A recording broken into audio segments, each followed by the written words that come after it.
It's nice to finally meet you. How's everything been coming along? Um, it's been very busy, I will be honest, but lots of resources. So I'm never at a lack of where to turn to if I need help. So, but yes, I'm on day 3 of the 6-month schedule, I believe.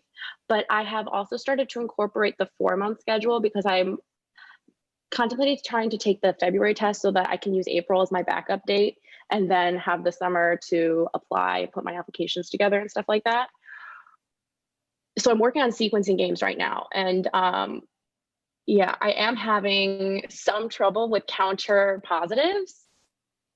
But other than that, I would say logic games is going very well. I'm slow. That's very clear where my biggest thing comes in because I did take a diagnostic test in the beginning and I like wasn't even able to finish half of the questions, I would say, in the logic game section.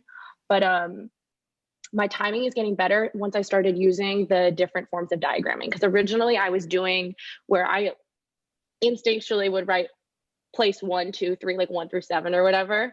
And so then I would get the answers right, but it would take me probably 20 minutes to do one question. So that just wasn't sustainable. So then that's when I signed up for your course and I found your diagrams and they make 100% more sense. If I'm trying to make the February test date deadline and it's mostly my timing that's off, like what would you recommend, like hours a day? Because this is the only thing I'm doing, but I don't want to burn myself out because February is like a little bit more than 4 months away. Yeah. I would recommend max 5 to 6 hours a day. Absolute max. Maybe 4 to 5 is better. Okay. Of course, you're taking breaks throughout and you want to make sure you have plenty of time for quality of life things because burnout is real, especially when you're able to study full time. So set hard limits for yourself, block it off in your schedule, and also block off the breaks and other things you want to do. Yeah. And then in terms of like, if I want to like really address this, because I know in the schedule that you sent me, which was the 6-month schedule, it's like everything's untimed in the beginning.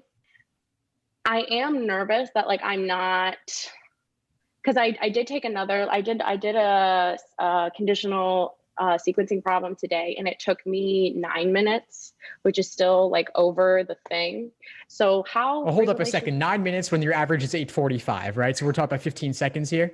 Yeah, but I didn't get time to like go back and check my work. It was like I barely finished at 9 minutes. So if I'm taking the test, I could imagine that taking me more like 10 minutes because I am not a great test taker. So I am really worried about the factor of time. So just, do you have any recommendations in terms of things that I could factor into the course schedule in addition to watching the lesson videos and following with the daily routines? Like how can I add time things into there? Should I do timed prep tests, time sections?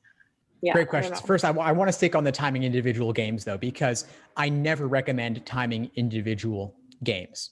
8:45 is only an average. So some games will be easier and ideally will take 6 minutes. Once you really work at that game type, it's a place to get to. The other thing is some games will take longer. Some games can take 10, 11, 12 minutes because they're hard. Conditional sequencing is harder than regular sequencing. So it's natural that it might take a little bit longer than 8:45. That being said, of course, you do want to ideally have time to check over things if necessary. And you always want to improve timing to whatever extent you can. And the very simple way to do that is to add in some timed logic game sections. I don't have you do timed exams until later in the process because why take a timed exam including reading comp when you haven't touched reading comp yet or haven't learned enough about reading comp to build that foundation? But once you've covered games with broad strokes covering the major types, then of course you could add in timed logic game sections, and I have that in the schedule as well. Okay, fabulous. Timed logic sections. Yes, that makes perfect sense. Okay, good. Yeah, so then my other question would be in terms of like, let's say that I complete the 4-month schedule and I'm still not at where my score would be. How would I basically then backtrack, look at all the work that I did and identify like how to then pull out the areas that I did worst in? Do you know what I mean? Because I am frequently I will self-study for something. I'll figure out everything that I know. I'll think that I'm really, really prepared. I'll go in and I'll realize that, oh, I actually made a bunch of ridiculous errors that looking back on it, I know exactly why this is wrong. But on the day or whenever I sat down to take a prep test, I made these mistakes. How do you like retrain your brain to stop doing things like that? Like sometimes I still make mistakes in sequencing problems, how I diagram them, because I'm diagramming them how I used to and not how I should be sometimes. And yeah, so sometimes things like that. So looking back on, let's say I'm at the point in which I'm taking time prep tests. At that point, how do you really zero in and fix problematic areas when you're on a much shorter time scale? Because right now I'm in this area where I'm in a place where I could dive in deep anywhere, but that won't be the case forever. Yeah, well, it's all about your review process and what your review process looks like.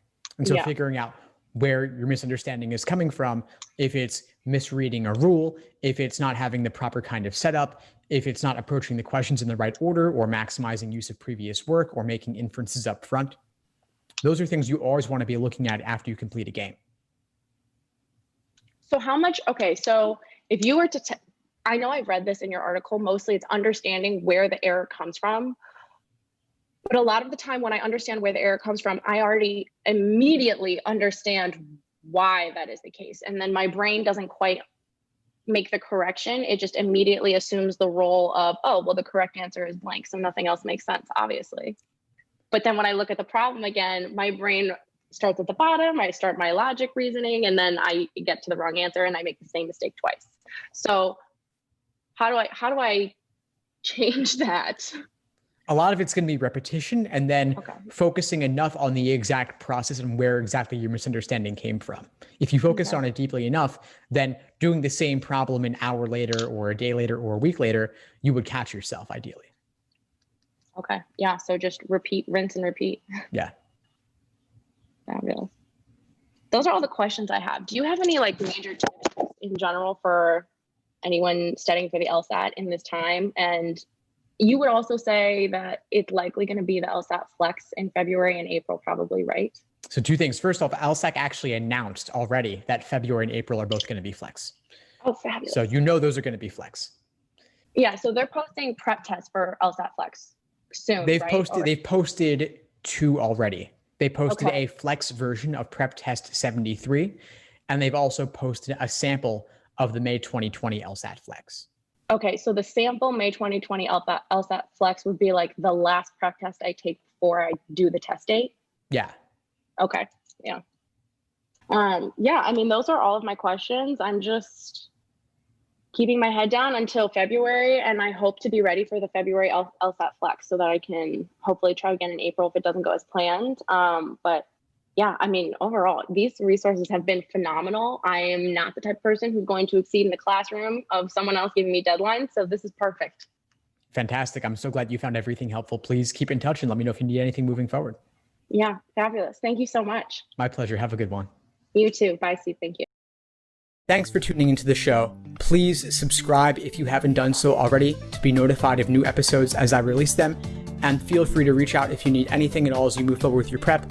I'm happy to help however I can. In the meantime, I wish you all the best and take care.